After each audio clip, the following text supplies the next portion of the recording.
The honourable member for Edmonton Centre, followed by Edmonton Beverly Clareview. Thanks very much, Mr. Speaker.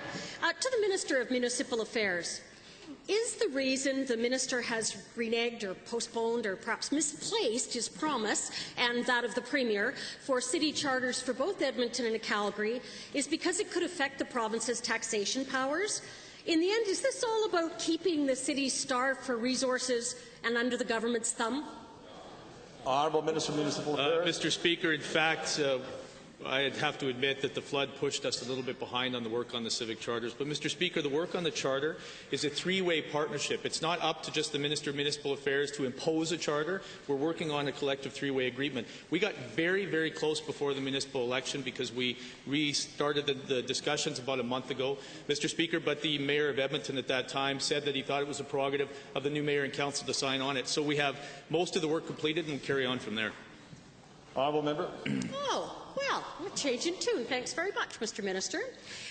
Given that he was talking not big city charters but civic charters a month ago, but the cities have been consistent in talking about big city charters. So can he explain why he's insisted on dumping these cities of hundreds of thousands of people in the same pot with towns and villages? I know he likes to talk about going to 343 of them, but do you not recognize the difference, or is this an attempt to minimize their influence on the life of the province? Honourable Minister.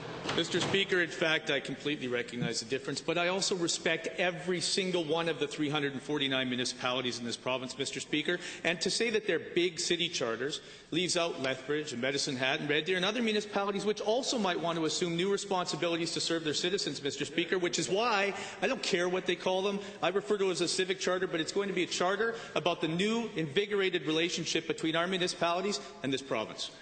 Honourable member.